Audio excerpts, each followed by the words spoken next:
할렐루야. 오늘도 우리 주님의 은혜와 평강이 사랑하는 주 안의 모든 성도님들에게 함께 하시기를 축복합니다.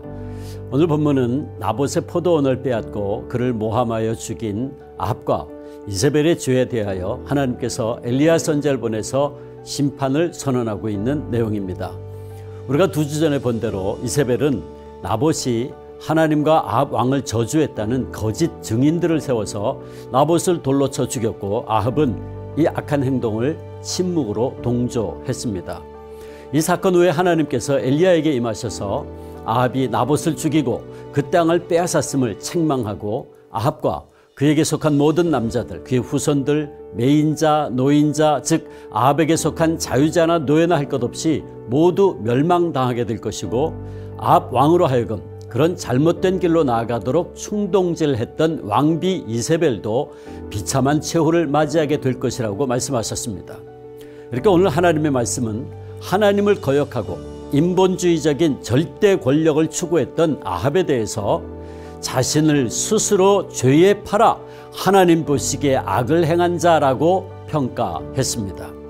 그래서 성경의 저자는 25절에서도 예로부터 아합과 같이 그 자신을 팔아 여호와 앞에서 악을 행한 자가 없다고 표현하고 있습니다.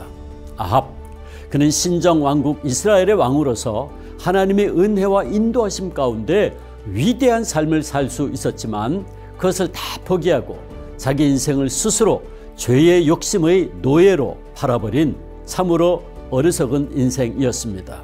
그런데 아합은 세상적으로 말하면 정치적으로, 경제적으로, 군사적으로 그 당시 성공적인 삶을 살았던 왕이었습니다. 여기서 중요한 것은 그가 비록 이렇게 세상적으로는 성공적인 왕이었는지 모르지만 오늘 하나님의 말씀에 의하면 그는 하나님 앞에서 여호와 보시기에 스스로를 죄악에 팔아버린 어리석은 인생이었다 하는 것입니다. 아합은 자신의 유익을 위해서 하나님의 명령을 무시했습니다. 그는 이세벨과의 정략 결혼으로 이세벨이 섬기던 바알과 아세라 우상을 섬기게 되었고, 온 백성들로 하여금 영적인 간음죄를 범하게 하는 치명적인 잘못을 범하게 됐습니다. 그는 돈과 권력과 명예를 위해서 자신과 나라를 팔아버린 어리석은 인생이 된 것입니다. 사랑하는 성도 여러분, 아합의 이런 모습이 오늘 우리에게 주는 영적 교훈이 무엇입니까? 그것은 우리가 아무리 세상적으로 성공하고 부와 명예와 권력을 축적한다고 할지라도 그 과정에 있어서 우리가 성공을 위해서 우리의 신앙 양심을 포기하거나 팔아버린다면 그것처럼 슬프고 어리석은 모습이 없다 하는 것입니다. 우리가 세상적으로 아무리 성공했다 할지라도 하나님 앞에서는 실패한 인생이 되고 마는 것입니다. 그러나 여기 스스로 팔기를 거절하고 자신의 목숨을 걸고 경제적인 이득보다는 하나님의 언약의 말씀에 순종하기를 선택했던 사람이 있습니다. 그는 바로 나봇이지요.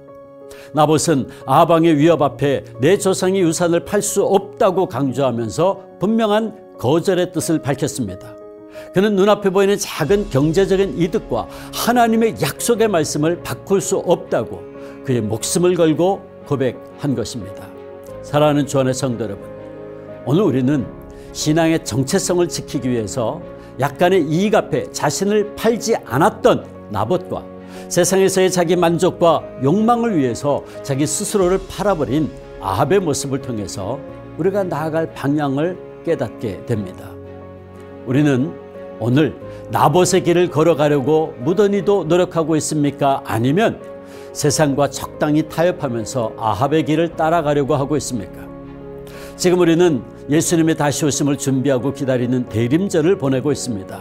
대림절은 다시 오실 주님을 바라보며 우리의 삶을 돌이켜 다시 하나님의 원칙대로 우리의 삶을 교정하는 기간입니다.